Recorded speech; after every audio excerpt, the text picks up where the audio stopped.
ವೀಕ್ಷಕರೇ, ಇದು ನಿಜಾನ ಈ ಸಂಚಿಕೆಗೆ ನಿಮಗೆಲ್ಲ ಆತ್ಮೀಯ ಸ್ವಾಗತ. ಪ್ರಕೃತಿಯು ಹಚ್ಚ ಹಸುರಾಗಿ ರಮ್ಯ ಮನೋಹರವಾಗಿ ಕಂಗೊಳಿಸುತ್ತಿರುತ್ತದೆ. ಆದರೆ ದುಷ್ಟ ಮಾನವ ತನ್ನ ಅಗತ್ಯಕ್ಕೋಸ್ಕರ ಇಂದು ಪ್ರಕೃತಿಯನ್ನೇ ಹಾಳು ಮಾಡಲು ಹೊರಟಿರುವುದು ವಿಪರ್ಯಾಸವೇ ಸರಿ. ಮಾನವನ ಈ ಅಮಾನುಷ ವರ್ತನೆಯ ವಿರುದ್ಧ ತಿರುಗಿ ಬಿದ್ದಿರುವ ಪ್ರಕೃತಿ ಈಗಾಗಲೇ ತನ್ನ ಕೋಪದ ಬಿಸಿಯನ್ನು ಮಾನವನಿಗೆ ಮುಟ್ಟಿಸಿದೆ. ಅಲ್ಲಲ್ಲಿ ಭೂಕಂಪ, ಕೆಲವೊಂದು ಪ್ರಕೃತಿ ವಿಕೋಪಗಳೇ ಉತ್ತಮ ನಿದರ್ಶನ.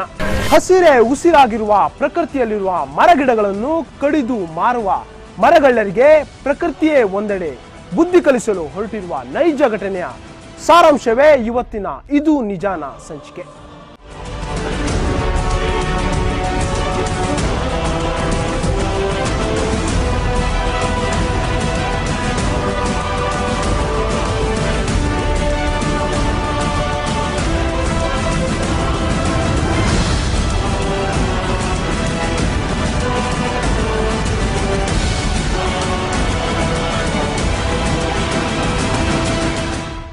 ಮೂಡಬಿದ್ರೆಯ ಅಂಗಾರಕರಿಯಲ್ಲಿರುವ ಒಂದು ಕಾಡಿನಲ್ಲಿ ಒಂದಷ್ಟು ಎತ್ತರ ಬೆಳೆದಿರುವ ಮರಗಳು.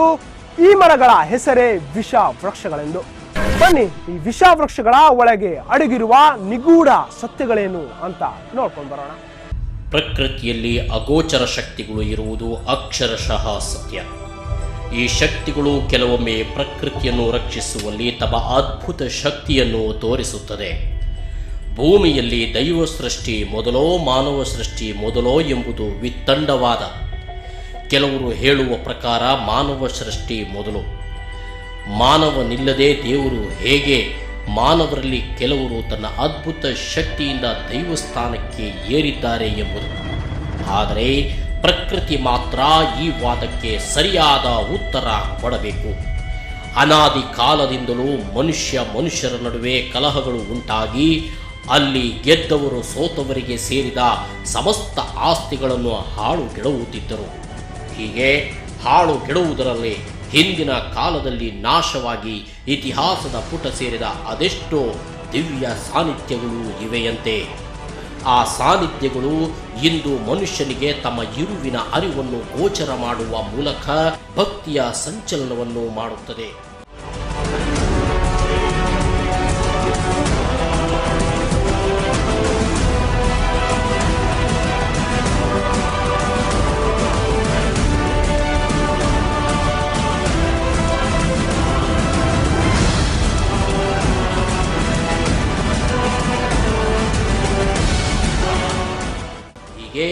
ಯಾರದೋ ದಾಳಿಯ ಹೊಡೆತಕ್ಕೆ ಸಿಲುಕಿ ಇತಿಹಾಸದ ಗರ್ಭ ಸೇರಿರುವ ಪುರಾತನ ಪ್ರಸಿದ್ಧಿ ಹೊಂದಿರುವ ಇಡೀ ವಿಶ್ವದಲ್ಲಿಯೇ ಬೆರಳೆಣಿಕೆಯಷ್ಟು ದೇಗುಲವನ್ನು ಹೊಂದಿರುವ ಸೂರ್ಯನಾರಾಯಣ ಸನ್ನಿಧಿಯೊಂದು ಪತ್ತೆಯಾಗಿದ್ದು ಮೂಡಬಿದಿರೆಯ ಪೆರಿಂಜ ಗ್ರಾಮದಲ್ಲಿರುವ 3 ನದಿಗಳ ಸಂಗಮ ಕ್ಷೇತ್ರದಲ್ಲಿ.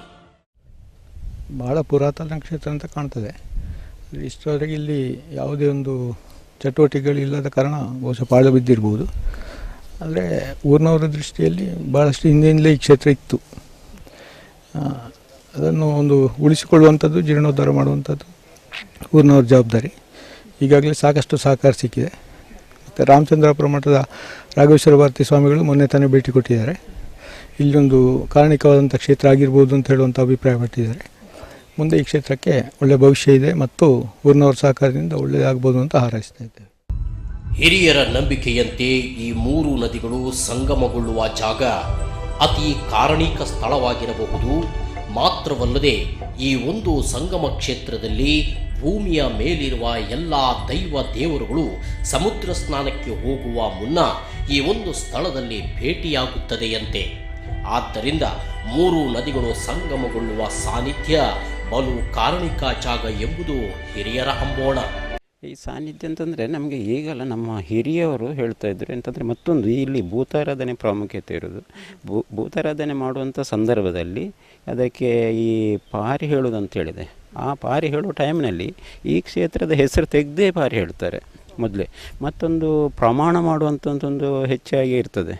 ಅದಂತಂದರೆ ಆ ಟೈಮ್ನಲ್ಲಿ ಹೇಳ್ತಿದ್ರು ಇಲ್ಲಿ ಸ್ನಾನ ಮಾಡಿ ಸೂರ್ಯನಾರಾಯಣ ಕ್ಷೇತ್ರದಲ್ಲಿ ಸ್ನಾನ ಮಾಡಿ ಆಮೇಲೆ ಪಡ್ಡೆರ ಬೆಟ್ಟಿನಲ್ಲಿ ಪ್ರಮಾಣ ಮಾಡೋದಂತಂದು ಹೇಳ್ತಿದ್ರು ನಮ್ಮ ಹಿರಿಯರೆಲ್ಲ. ಈ ಕ್ರಮ ಎಲ್ಲ ಉಂಟು ಅಂಥೇಳಿ.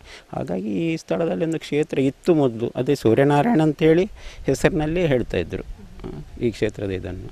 ಹಾಗೆ ನಮಗೆ ಈ ಕ್ಷೇತ್ರ ಇಲ್ಲಿ ಉಂಟು, ಮತ್ತು ಹಾಗೆ ಈಗ ಎಲ್ಲರೂ ಸೇರಿ ಅದನ್ನೊಂದು ಅಭಿವೃದ್ಧಿ ಮಾಡುವಂಥ. ಒಂದೇ ಮೂಡಣದಿಂದ ಹರಿದು ಬರುವ ಪಲ್ಗುಣಿ, ಹಾಗೆಯೇ ಇನ್ನೊಂದು ಬಡಗಣದಿಂದ ಹರಿದು ಬರುವ ನದಿ, ಹಾಗೆಯೇ ಉತ್ತರದಿಂದ ಹರಿದು ಬರುವ ಕಿರುಕಾಲುವೆ, ಹಾಗೆಯೇ ಈ ನದಿಗಳು ಸಂಗಮಗೊಂಡು ಇಲ್ಲಿರುವ ಪುರಾತನವಾದ ದೇಗುಲ ಸೂರ್ಯನಾರಾಯಣನಿಗೆ ಒಂದು ಪ್ರದಕ್ಷಿಣ ಆಕಾರದಲ್ಲಿ ಸುತ್ತುವರೆದಿದ್ದು ಇಲ್ಲಿಯ ಇನ್ನೊಂದು ವಿಶೇಷ ಅನ್ನಬಹುದು.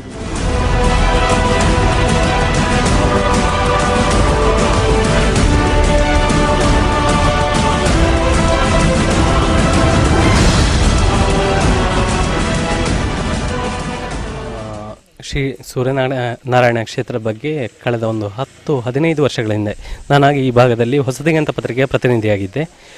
ಆರಂಭದಲ್ಲಿ ಏನಾದರೂ ಒಂದು ಹೊಸತನ್ನು ಹುಡುಕಬೇಕಂತ ಹೇಳುವಂಥದ್ದು ನನ್ನ ಒಂದು ಆಸಕ್ತಿ. ಹಾಗೆ ಹುಡುಕ್ತಾ ಬಂದ ಸಂದರ್ಭದಲ್ಲಿ ಇಲ್ಲೊಂದು ಎಲ್ಲ ಕ್ಷೇತ್ರಕ್ಕಿಂತ ವಿಭಿನ್ನವಾಗಿ ಒಂದು ವಾತಾವರಣ ಇಲ್ಲಿ ನನಗೆ ವಿಚಾರ ಆಯಿತು. ಹಾಗೆ ಅದೇನಂತ ಒಂದು ಹುಡುಕ್ತಾ ಹೋದ ಸಂದರ್ಭದಲ್ಲಿ ಒಂದಷ್ಟು ಕುರುಹುಗಳು ಕಾಣಸಿಕ್ಕಿದವು. ಆ ಕುರುಹನ ಬೆನ್ನು ಹತ್ತಿದಾಗ ಈ ಊರ ಪ್ರಮುಖರನ್ನು ಭೇಟಿಯಾದೆ. ಅಲ್ಲಿ ಅವರು ಹೇಳಿದ ಪ್ರಕಾರ ಇಲ್ಲೊಂದು ಕ್ಷೇತ್ರ ಇತ್ತು, ಅದು ಕಾರಣಿಕ ಕ್ಷೇತ್ರವಾಗಿತ್ತು. ಇಲ್ಲಿ ಸೂರ್ಯನಾರಾಯಣ ಅಂತ ಹೇಳುವಂಥ ದೇವರನ್ನು ಆರಾಧನೆ ಮಾಡುವಂಥ ಕ್ಷೇತ್ರ ಇದಾಗಿತ್ತು ಅಂತ ಹೇಳುವಂಥ ಮಾಹಿತಿ ಸಿಕ್ಕಿತು.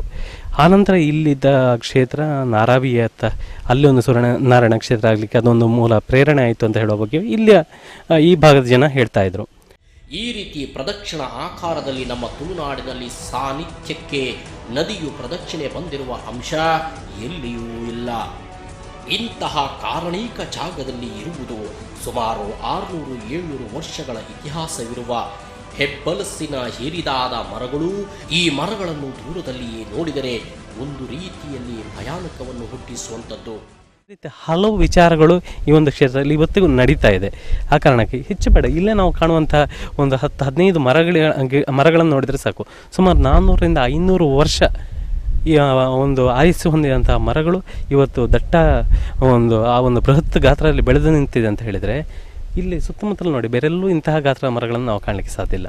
ಅಂದರೆ ಅದೆಲ್ಲವೂ ಇರಬೇಕಾದ್ರೆ ಏನೋ ಒಂದು ಶಕ್ತಿ ಈ ಪ್ರದೇಶದಲ್ಲಿದೆ. ಆ ಶಕ್ತಿ ಈ ಭಾಗವನ್ನು ಆವರಿಸಿದೆ, ಅದು ಕಾಪಾಡಿಕೊಂಡು ಬರ್ತಾ ಇದೆ ಅಂತ ಹೇಳೋದು ಸ್ವಂತ ಅನುಭವ ಹೌದು, ಹಲವು ಭಾಗಗಳಿಂದ ಕೇಳಿ ತಿಳ್ಕೊಂಡಂಥ ವಿಚಾರ ಕೂಡ.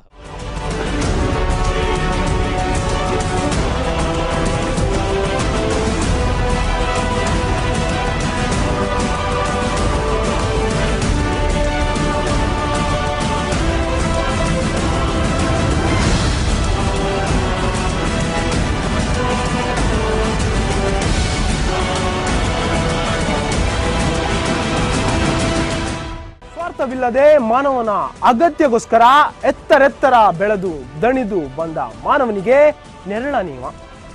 ಈ ವೃಕ್ಷಗಳನ್ನು ಕಡಿಯುವುದು ಮಹಾ ಅಪರಾಧವೇ ಸರಿ. ವೀಕ್ಷಕರೇ, ಇದು ನಿಜಾನ ಮುಂದುವರಿಯುತ್ತೆ ಒಂದು ಸಣ್ಣ ವಿರಾಮದ ನಂತರ.